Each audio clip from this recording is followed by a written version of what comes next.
Hi friends, எல்லாருக்குமே happy Onam. இது வந்து சனிக்கிழமை காலையில் நாங்கள் வந்து ஓணம் செலிப்ரேட் பண்ணது சனிக்கிழமை. ஏன்னா சண்டே வந்து கொஞ்சம் பிஸியாக இருப்போம், சர்ச்சுக்கு போகணும், அப்படி பிஸியாக இருக்கிறதுனால சாட்டர்டே வந்து செலிப்ரேட் பண்ணலாம் அப்படின்னு சொல்லிட்டு பக்கத்து வீட்டில் இருந்தெல்லாம் போய் பூவெல்லாம் வாங்கிட்டு வந்து எங்கள் வீட்டில் இருந்தும் கொஞ்சம் பூ எடுத்துகிட்டு காலையிலே வந்து அத்தைப்பூ போடலாம் அப்படின்னு சொல்லிட்டு நான் வந்து அந்த வேலையை பார்த்தேன். நானும் என் குழந்தைங்களுமா வந்து அத்தைப்பூவோட வேலையை பார்த்துட்டோம். அத்தைப்பூ ரெடி ஆகிடுச்சு. இப்போது இதை ரெடி பண்ணிவிட்டு அவங்களும் ட்ரெஸ் சேஞ்ச் பண்ணிவிட்டு வந்தாங்க. அதுக்கப்புறமா என் 2வது பொண்ணு வாலண்ட்ரியாக வந்து அம்மா நான் டான்ஸ் ஆடுறேன், அவள் வந்து ஸ்கூலில் பரதநாட்டியம் கிளாஸுக்கு போகிறாங்க.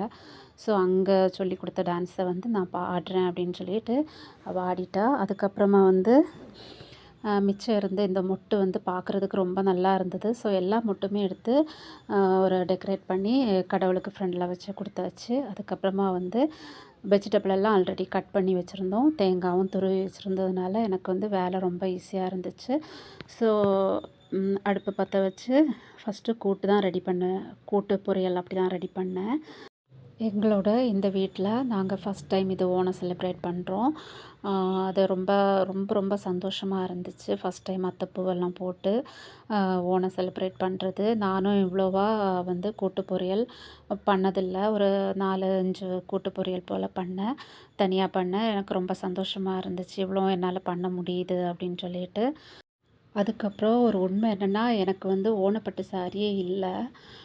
நேரியல் சாரி என்கிட்ட கிடையாது. ரொம்ப வருஷமாக வந்து ஆசைப்பட்றேன், எப்போவாவது வாங்கணும். அடுத்து ஒவ்வொரு வருஷம் வரும்போது அடுத்த ஓணத்துக்கு முன்னாடியாவது வாங்கணும் அப்படின்னு நினைப்பேன்.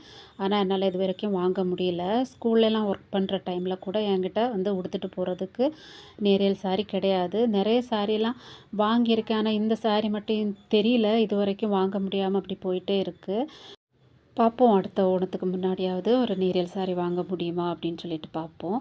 அதுக்கப்புறமா வந்து லாஸ்ட்டாக குழம்பெல்லாம் வச்சாச்சு. மீன் ஃப்ரை பண்ணுறது வந்து என் ஹஸ்பண்ட் தான் பண்ணார். லாஸ்ட்டில் வந்து வாழை இலை வெட்டணும். வாழை இலையும் வெட்டியாச்சு. அப்படியே வந்து எல்லாருமே பந்தி விளம்புனாங்க. என் ஹஸ்பண்ட், என் குழந்தைங்க, நான். அப்புறமா ஒன்றா ஒரே இலையில் வந்து சாப்பிட்டோம். ரொம்ப சந்தோஷமாக இருந்தது. வீடியோ பிடிச்சிருந்தா லைக் பண்ணுங்கள்.